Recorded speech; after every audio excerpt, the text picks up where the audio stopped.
Assalamualaikum warahmatullahi wabarakatuh. Alhamdulillahi rabbil alamin wal aqibatu lil muttaqin illa ala. Bismillahirrahmanirrahim. Assalamualaikum warahmatullahi wabarakatuh.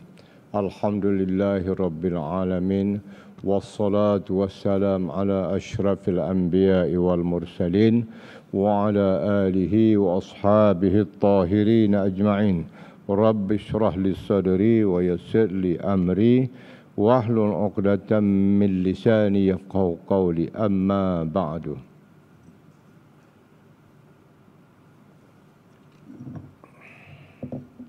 Tuan-tuan, puan-puan yang dikasihi sekalian, pengajian hadis kita malam ni macam biasa kita pergi dengan kitab jilid yang ke berapa ni? Jilid ke-11. Ya, jilid ke-11, kitab Sahih Tirmizi, kitab Bahrul Madhi. Malam ni tuan-tuan sekalian, kita nak belajar ada seorang sahabat Nabi namanya Qatadah. Sahabat Nabi ni namanya Qatadah. Qatadah bin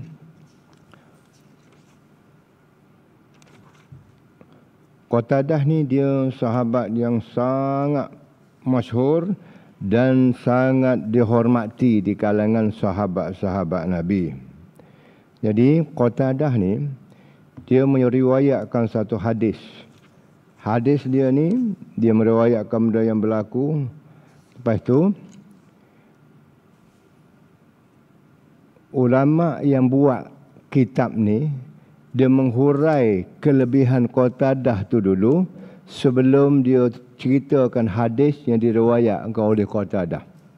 Jadi hadisnya an Qatadah bin Nu'man qala kana ahlu baitin minna yuqalu lahu banu Ubairik Bishrun wa Bashirun wa Mubashirun wa kana Bashirun rajulan munafiqan. Panjang hadisnya. Okey. Tapi Tok Guru yang karang kitab ni dia ceritakan tentang Qatadah bin Nu'man ni dulu. Kelebihan dia, kehebatan dia di kalangan sahabat-sahabat Nabi. Itu dia ya. Bila dia cerita kelebihan kawan ni, maka barulah kita baca hadis dia ni kita rasa yakin. Sebab yang meriwayatkan hadis ni adalah sahabat Nabi yang sangat hebat. Itu dia ya. Lepas Abu Bakar, Umar, Uthman, Ali lah. Ya. Jadi nama dia Qatadah bin Nu'man. Dia Qatadah ni hebat dianya pertama berlaku beberapa mukjizat Nabi ke atas batang tubuh Qatadah. Dia kalau tuan-tuan nak catat muka surat 215 ya. Qatadah ni berlaku beberapa mukjizat Nabi ke atas batang tubuh Qatadah yang boleh dilihat oleh semua sahabat. Satu. Yang kedua, Qatadah ni dia ada berlainan pendapat dengan Nabi. Dalam satu kes mahkamah, dia orang bawa ke mahkamah Nabi, dia yang bawa. Berbeza pendapat dengan Nabi SAW. Akhirnya Allah turunkan ayat Quran membenarkan pendapat Qatadah kepada Rasulullah. Allah beritahu pada Rasulullah SAW pendapat Qatadah itu betul. Maka Rasulullah berikut. Sebab Allah suruh ikut. Itu kelebihan Qatadah ya. Yang ketiga, Qatadah ni masa masuk mula-mula kita merampas semula, menawan semula kota Mekah. Masuk tu dengan sama ada perang. Masuk tu kalau orang kafir Mekah tu isytihar perang, berperang. Qatadah ni Rasulullah SAW beri kehormatan bawa bendera Islam. Bendera yang penuh kehormatan tu Qatadah yang bawa. Itu dia ya. Itulah hebatnya Qatadah ini. Baik. Tuan-tuan sekalian, manakah dia mukjizat pertama berlaku ke atas batang tubuh Qatadah itu? Itu huraian saya yang tak buat kitab tadi tu. Sekarang saya baca huraian Tok Guru yang buat kitab ni. Masalah 311 Qatadah bin Nu'man itu seorang yang berlaku mukjizat Nabi ke atasnya. Kitab kata. Itu dia ya. Maka dengan kerana mukjizat Nabi telah berlaku ke atas Qatadah itu, maka inilah aku, hamba pengarang kitab ni, nak ceritakan sedikit kepada anak murid dia lah. Sebab dia ni tok guru, ada anak murid. Dia pun cerita. Bagaimanakah berlaku mukjizat Nabi tersebut? Maka dia bersebut ya. Bermula Qatadah bin Nu'man bin Zaid. Bermula Qatadah bin Nu'man ibn Zaid ibn Amir ibn Suwad ibn Zufrin. Dia cerita habis tu. Daripada orang Aus Ansar. Qatadah ni orang Madinah. Bila sebut Ansar ni orang Madinah ya. Kalau orang Mekah tu dia sebut Muhajirin. Ansar. Ialah seorang sahabat Nabi yang hadir dalam kebanyakan peperangan. Itu dia ya. Tiba-tiba berlaku dalam peperangan yang Rasulullah jadi ketua. Biasanya Qatadah ikut sama. Itu dia ya. Jadi dalam satu peperangan Badar, dia kena panah mata Qatadah itu, terpesil keluar biji matanya, tergantung di atas pipinya.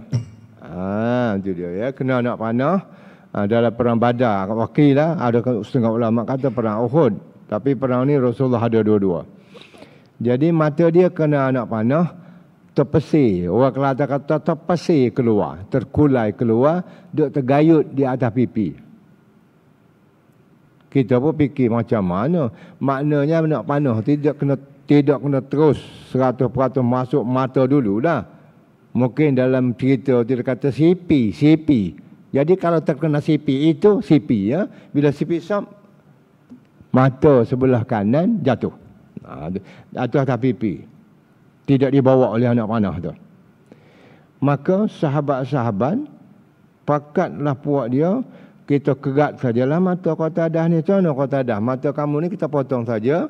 Sebab dalam ni nak pergi cari berubat di kota Madinah ni jauh. Jadi kalau berjalan dengan mata duk kolek gini, payah, kita kerat saja. Sebab mata kiri boleh pakai. Qatadah kata okey. Ada seorang sahabat kata nanti jangan potong matanya itu, jangan dikerat matanya itu, biar aku cari Rasulullah dulu.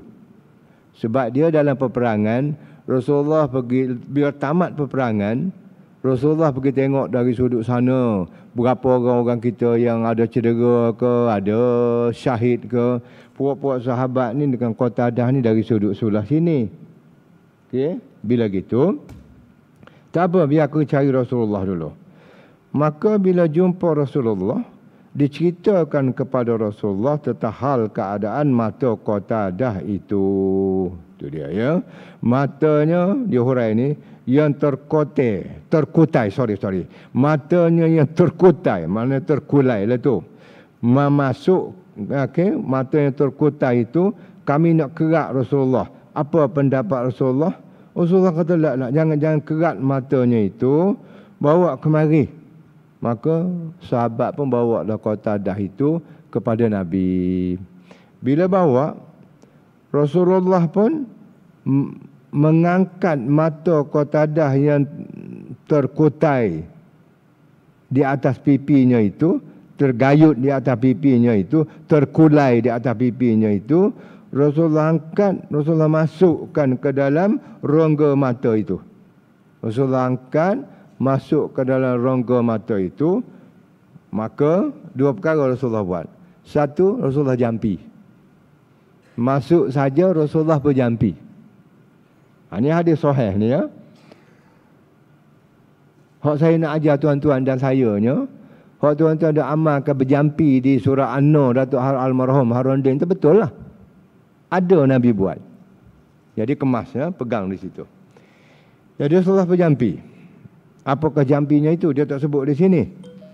Tapi kata kawan, qila surah Qaf ayat 2. Cuba tengok macam mana. Jadi saya, bila tak ada dalam kitab tu, saya pakai terus baca je lah.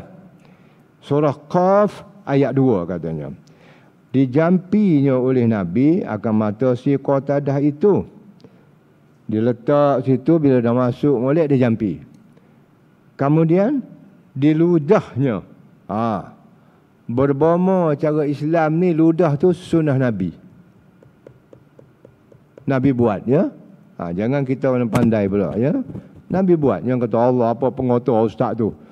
Ada pula berdukun, ludah pipi anak kita. Anak kita bedak harga murah apa kita tak letak. Bedak mahal saja. Boleh kau ustaz tu ludah. Yang kata gitu, ya. Sebab ni Nabi buat. Lalu di ludahnya. Sudah dijampi di ludah. Apakah jadi? Sembuhlah mata Qatadah itu dengan sekejap itu juga. Dan ahsanu min qablu. Lebih baik daripada dulu. Kalau dulu mata tu tak berapa hitam sangat. Mata hitam tu macam mata saya ni kan nampak kelabu. Bila lepas Rasulullah ludah itu, berkaca, berkilat, memancar-mancar nampak dia. Tu dia. Dan pandangan lebih sharp berbanding dengan dulu. Tu dia. Maka inilah dia kata ulama, satu berlaku mukjizat Rasulullah ke atas Qatadah. Tu dia, ya. Mana berlakunya itu dengan mukjizat. Puak kita tak ada mukjizat. Jadi kita jampi ikhtiar cara kita. Kalau sembuh-sembuh, tak sembuh pun memang kita tak ada mukjizat. Doktor pakar pun tak sembuh. Tu dia, ya. Tukang buat vaksin pun mati beratus-ratus. Tukang cocok vaksin tu dia sendiri pun mati. Jadi janganlah jampi sangat tapi tak sembuh. Jangan gitu, ya. Maknanya kita ikhtiar. Baik. Maka baiklah pandangan matanya terang baik, lebih baik dari dulu. Maka selesai satu. Nak beritahu itu di antara mukjizat Rasulullah yang sahabat boleh tengok. Itu dia, ya. Baik. Yang kedua mukjizat Nabi berlaku ke atas Qatadah ni ialah pada satu malam, gelap gulita, hujan, petir, kilat, sambar menyambar. Jadi dalam gelap malam yang agak hebat itu, Rasulullah nampak bayang seorang insan, manusia yang berjalan nak menuju ke masjid. Rasulullah tegur, Qatadah, adakah Qatadah di sana tu? Jawab Qatadah, na'am ya Rasulullah, ana Qatadah. Ya Rasulullah, saya Qatadah. Rasulullah berkata, ni kita baca dari kitab, ya. Okey. Jawab Qatadah, hamba ya Rasulullah ni. Maka sabda Nabi, aku tahu sedikit orang yang datang berjemaah pada malam yang begini dahsyat. Aku tahu sangat. Jarang orang yang datang berjemaah dalam keadaan begini. Kalau kita dah, kalau berlakon tempat kita, jarang anak Melayu yang datang berjemaah dalam keadaan kilat sabung menyambung begini. Siapa kata tu? Rasulullah kata kepada Qatadah. Dia tak katalah anak Melayu sebab Qatadah tu Arab. Itu dia, ya. Jarang sedikit benar orang yang datang pada malam begini untuk berjemaah. Maka aku suka untuk mempersaksikan kamu. Untuk mempersaksikan kamu ni, dua huraian dia. Satu, aku tengok kamu dalam gelap gulita tu, aku sangat seronok, senang hati. Satu lagi huraiannya, aku suka untuk mempersaksikan kamu di mahkamah Allah di pada mahsyar nanti. Mana bila malaikat buka fail, ni budak berjuruh, budak baik ni Qatadah ni. Aku saksi dia. Itu dia, ya.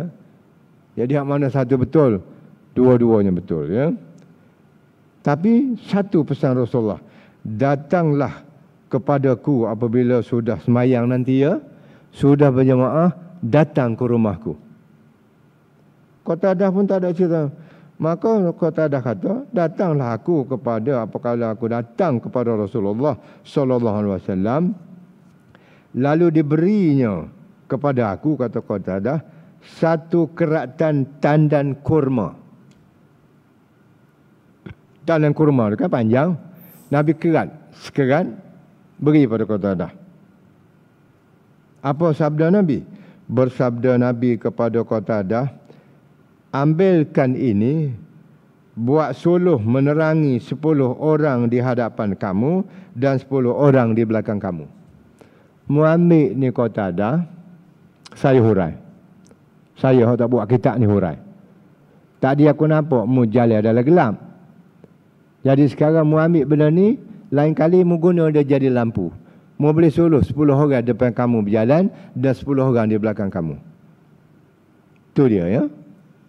Maka ini berlaku dengan mukjizat Rasulullah sallallahu alaihi wasallam. Itu dia ya. Kalau kita berilah setandan kurma, tak ada apa. Kalau ada buah boleh makanlah. Jadi kalau kerat tu tak ada apa ya. Maknanya ini berlaku dengan mukjizat. Baik tuan-tuan sekalian. Habis di situ. Jadi yang ketiga tadi, apabila umat Islam bersama diketuai oleh Rasulullah nak membuka kota Mekah, maka di tangan Qatadah diberi amanah oleh Rasulullah membawa bendera. Bendera tu adalah bendera macam bendera perang lah, la ilaha illallah ke apa itu ya. Jadi orang yang bawa bendera ni orang yang paling dipercayai. Orang yang paling rebah pun dia bangun cepat ataupun tak rebah. Kalau putus tangan kiri, tangan kanan, putus tangan kiri kanan, kepik dengan paha, bendera tu takkan jatuh. Maknanya orang macam tu. Hebatnya Qatadah. Baik tuan-tuan sekalian. Apa nak cerita tentang Qatadah ini Ustaz? Nak ceritanya, manusia yang begini hebat ini meriwayatkan satu hadis. Mana hadis dia? Saya pun nak baca ya. Ini hadis dia. Kenapa jadi hadis ni?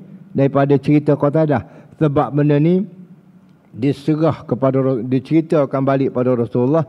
Rasulullah jadikan semuanya adalah dia setuju dan berlaku dengan peristiwa Rasulullah sendiri ada di sana, maka dia jadi hadis lah ya.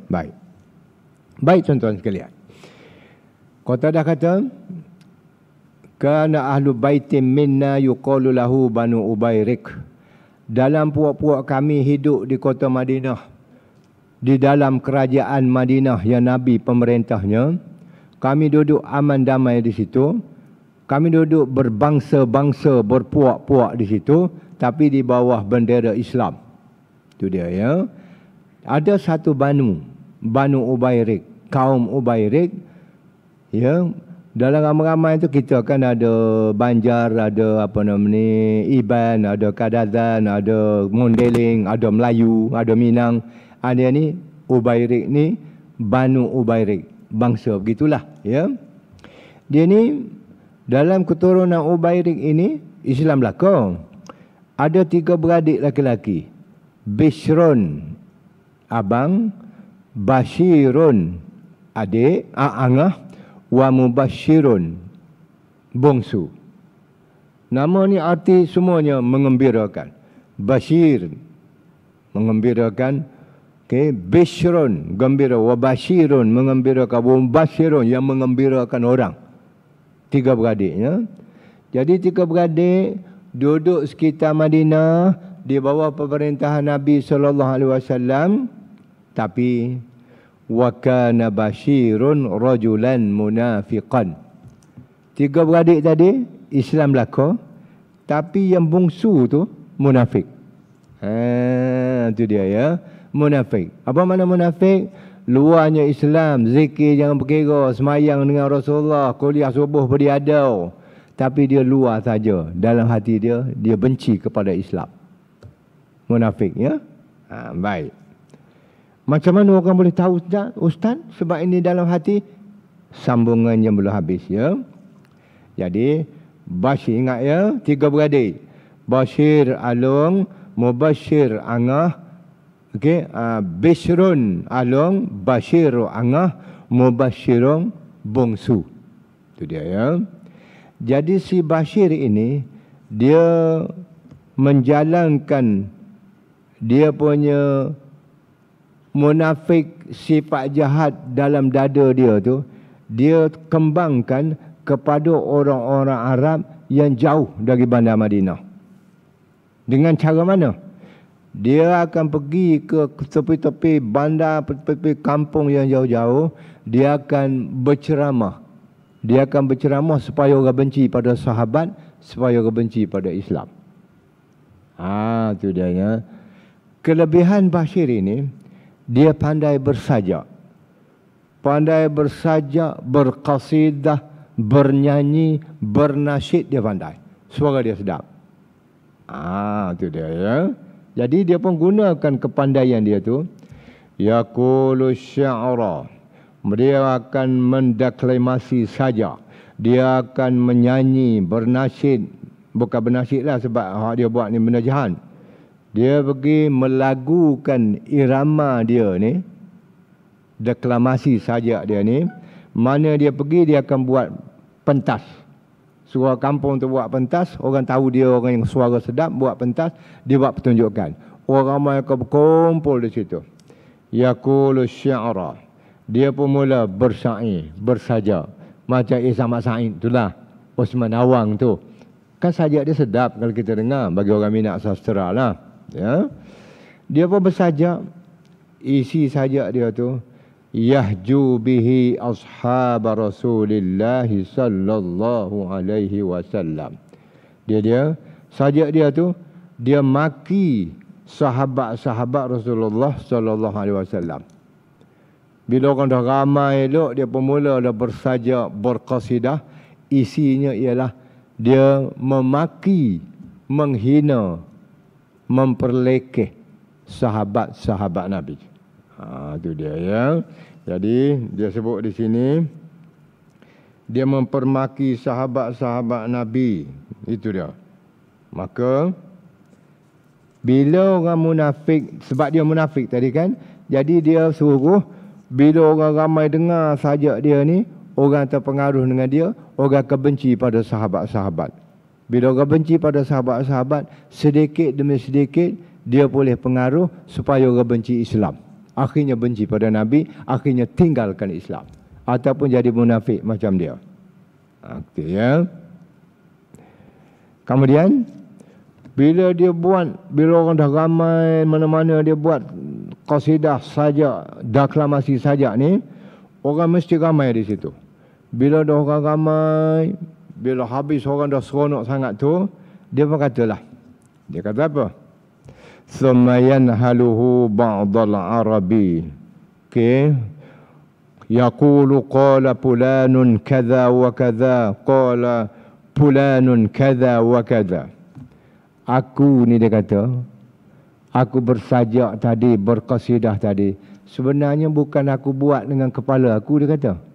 Itu adalah penyajak, aku baca sajak penyajak Arab yang telah menang pertandingan seluruh tanah Arab. Dan sajak dia ni digelarkan, ada di antaranya mu'allaqat.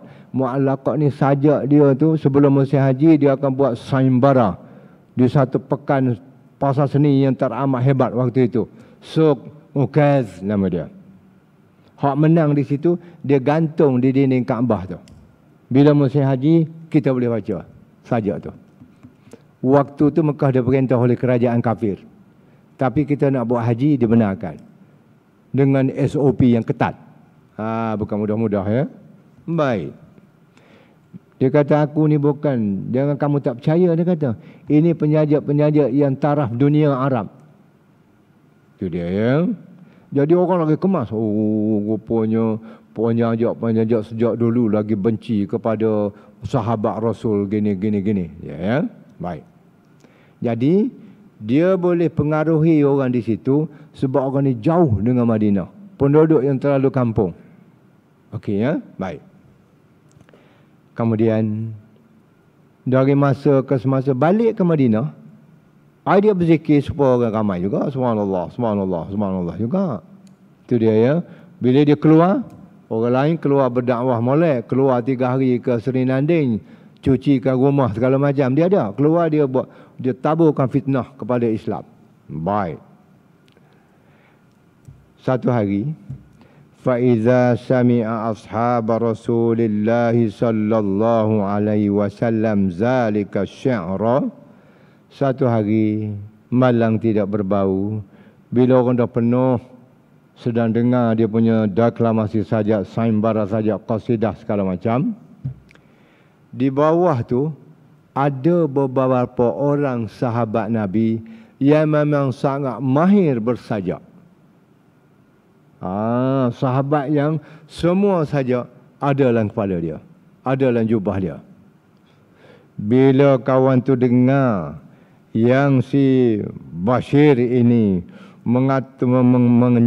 memaki sahabat Nabi, sahabat-sahabat besar tu dia maki semua, dan dia kata pula penyajak-penyajak agung yang berkata bukannya dia hanya tukang deklamasi saja, maka sahabat-sahabat tadi ramai-ramai bantah.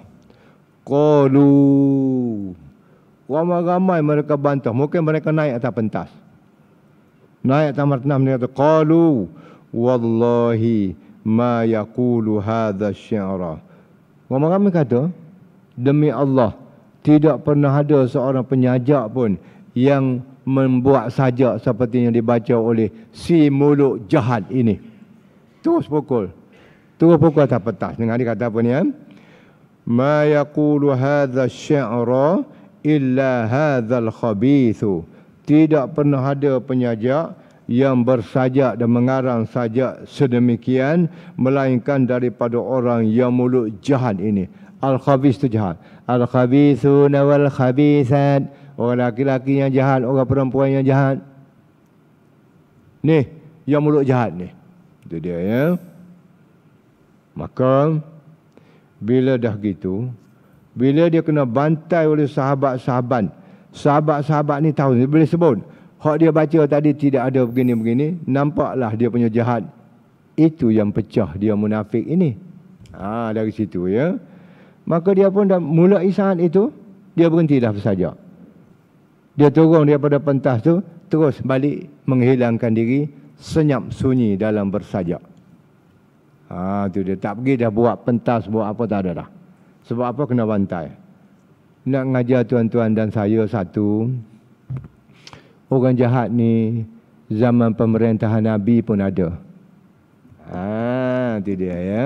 Tak habis lagi tu. Orang jahat, orang munafik, orang talam dua muka, bukan zaman pemerintahan kita saja ada.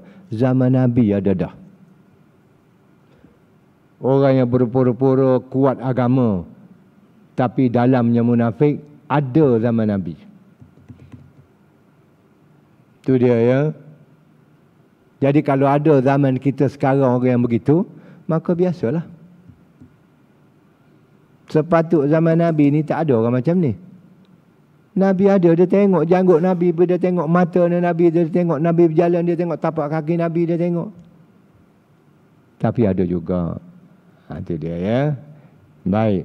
Yang kedua pengajarannya, bila kita melakukan sesuatu yang kita ada kebolehannya, macam bersyair, bersajak tadi, kita jangan lupa bahawa orang yang mendengar di bawah mungkin dia lebih pandai dari kita.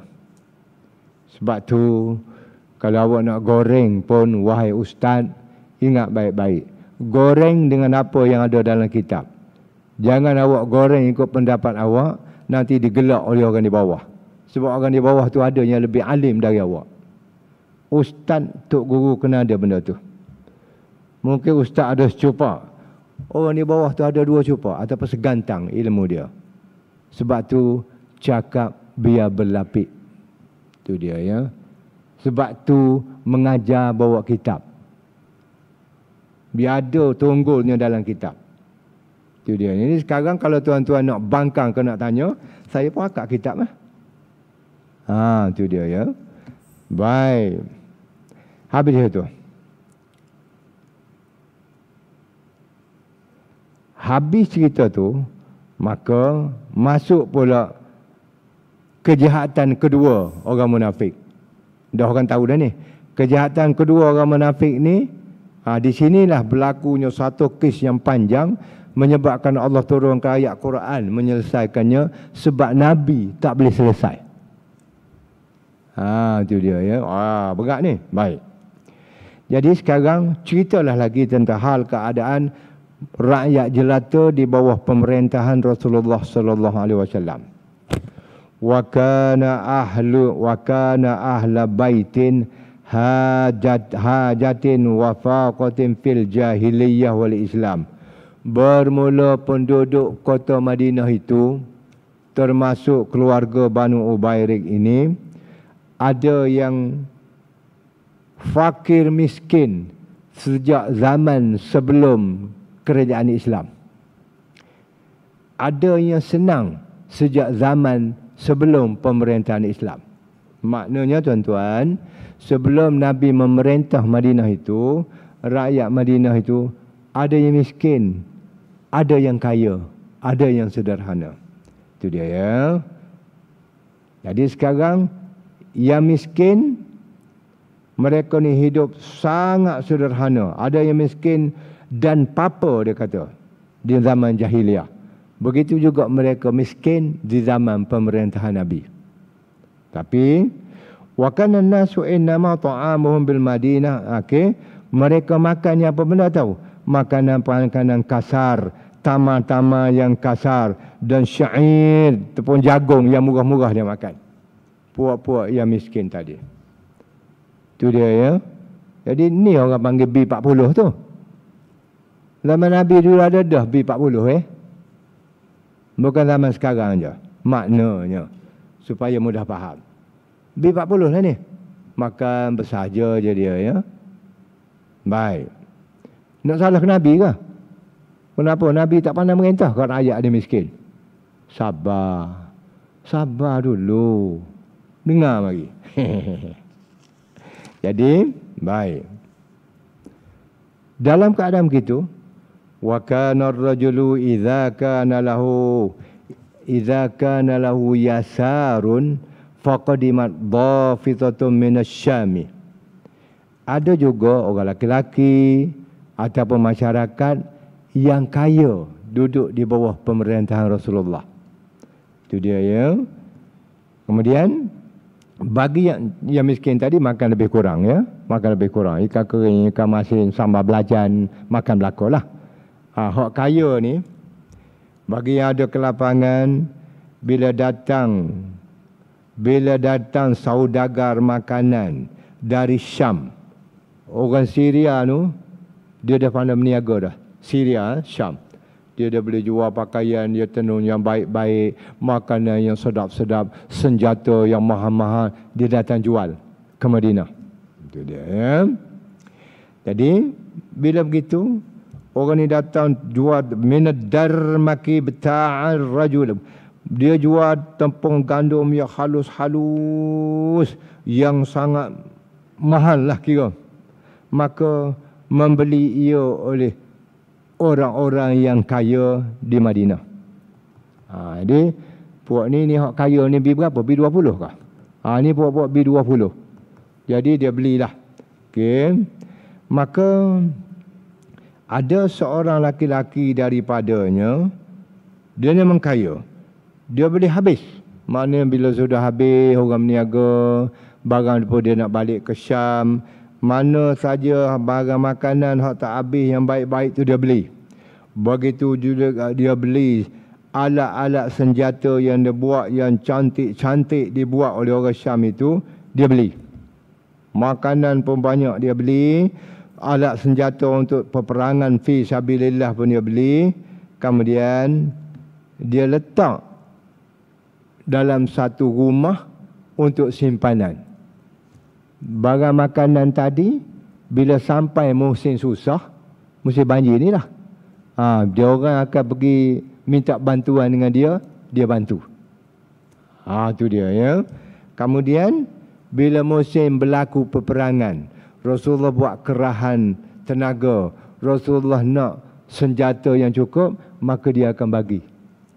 Sudah perang, hantar baliklah. Jadi orang kaya yang macam ni bagus. Silakan kaya awak. Saya miskin pun tak apa. Jadi awak saya susah awak tolong.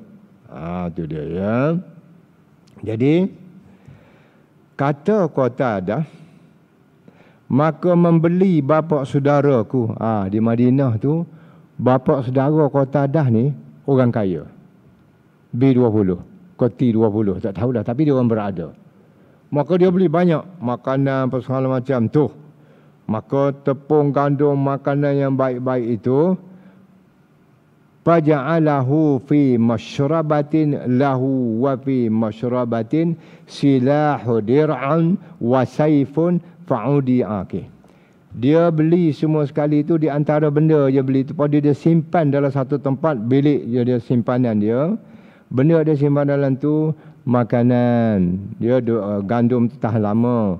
Kemudian senjata-senjata termasuk dir'un. Dir'un ni baju besi, baju rantai untuk digunakan dalam peperangan. Rasulullah ada satu baju besi tu untuk berperang. Itu dia, ya. Kemudian bila dah begitu, malang tidak berbau. Musibah ni dibuat oleh si munafik tadi. Tapi orang tak tahu. Fa'udiya alaihi min tahtil baiti fanuqibatil masyrabati wa ukhidhat ta'amu wassilahu. Dia tebuk orang rumah dia, rumah simpan senjata, dia ambil habis. Senjata pun dia ambil, baju besi pun dia ambil, makanan licin dia ambil oleh pencuri, ya. Dia ambil semua sekali. Baik, bila dah gitu, dia pun tak ada nak buat sebab dia tak tahu siapa yang ambil. Ini nak sampai ke mahkamah Rasulullah nanti ni, ya. Maka dia pun terus pergi jumpa anak saudara dia dekat bandar sana, yakni Qatadah. Tu dia, ya. Satu hari Qatadah lepas sembahyang subuh, falamma asbaha atani ammi. Aku lepas sembahyang subuh, lepas zikrullah segala macam, apa saudara aku tu datang. Nama pak saudara Qatadah ni Rifa'ah. Ringkas cerita dia kata, wahai Qatadah, rumah aku telah dipecah masuk rumah senjata tu. Dia curi habis makanan hak mahal-mahal beli kita simpan untuk masa susah nanti. Habis dibawanya. Lepas tu senjata-senjata hak kita nak simpan untuk nak guna dalam fisabilillah, habis dilarikannya. Okey. Kamu tolonglah siasat, sebab Qatadah ni orang masyhur kan. Aku naknya kalau boleh makanan tu dia makanlah. Hak aku naknya ialah senjata-senjata, baju besi segala macam tu. Sebab tu nak diguna masa kita nak berperang melawan musuh Islam nanti. Itu dia, ya. Bila sudah gitu, maka Qatadah pun siasat. Fatahassasna fid dari wa sa'alna faqila. Maka pergi siasat, tanyalah budak-budak muda kampung tu. Bila tanya, dia kata, malam pencurian tu aku tak nampak orang lain melainkan anak beranak Ubairik itu. Mereka bertiga tu aku nampak mari daripada rumah ni. Aku tak perasan lah, dia kata. Tapi dia lah yang datang dari sini. Jadi tak ada syak. Ra'aina bani Ubairik istauqadu fi hadhihi lailah. Dia yang bawa lampu dari arah situ. Maka tak ada orang lain dah bagi kami. Kalau kamu nak dapat balik benda tu, kamu kena pergi bercerita dengan Bani Ubairik itu. Kan, wala nura fi ma nura illa ala ba'd ta'amikum. Aku rasa, dia kata, ta'am kamu, makanan kamu tu dia ambil. Okey. Maka Qatadah siasat orang kampung cerita begitu. Bani Ubairik, Bashir yang munafik tadi, dia pun sudah marah. Dia pun kata, sebenarnya tuan-tuan semua, aku tengok yang mencuri malam tadi ialah seorang yang namanya Labid bin Sahlin. Dia pula kata orang lain. Siapa yang tuduh aku, dia kata, yang mencuri itu ialah Sahal bin Labid bin Sahlin.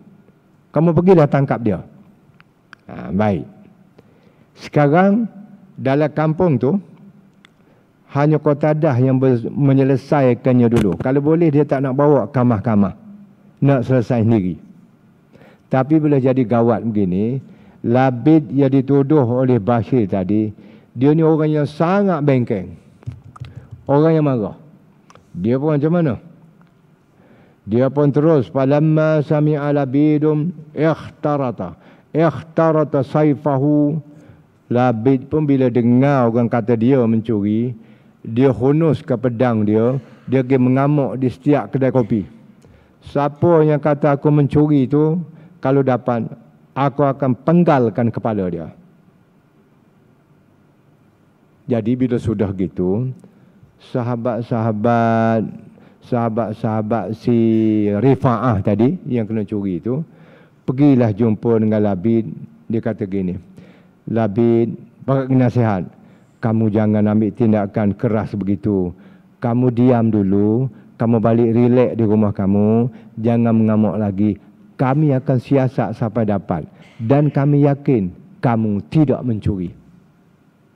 Sabar. Maka Labid pun senyap. Bila senyap, akhirnya siasat punya siasat tak dapat. Tak ada siapa mengaku. Maka Qatadah diminta oleh pak saudara dia pergi bawa ke mahkamah Rasulullah sallallahu alaihi wasallam. Bila bawa ke mahkamah, maka dia jadi kes mahkamah lah. Rasulullah jadi ketua hakimnya. Bawa kepada Rasulullah sallallahu alaihi wasallam, maka Rasulullah kata,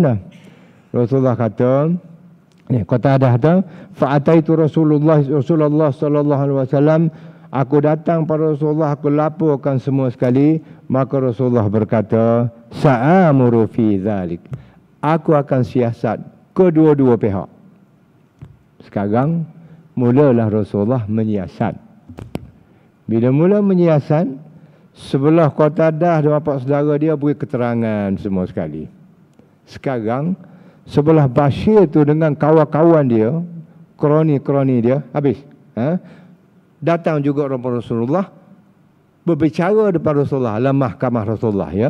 Jadi kita nak azan, kita akan sambung tahun depan. Jadi mahkamah Rasulullah ni berlaku supaya mahkamah Putrajaya itulah, insya-Allah, ya. Jadi tahun depan. Yang baik tu dari Allah Subhanahu Wa Taala, yang lemah tu dari kejahilan saya. Maafkan saya. Subhanakallah bihamdika, asyhadu an la ilaha illa anta, astaghfiruka wa atubu ilaik. Bismillahirrahmanirrahim. Wal 'ashr innal insana lafi khusr illa alladhina amanu wa 'amilus shalihat wa tawassaw bil haqq wa tawassaw bis sabr. Assalamualaikum warahmatullahi wabarakatuh.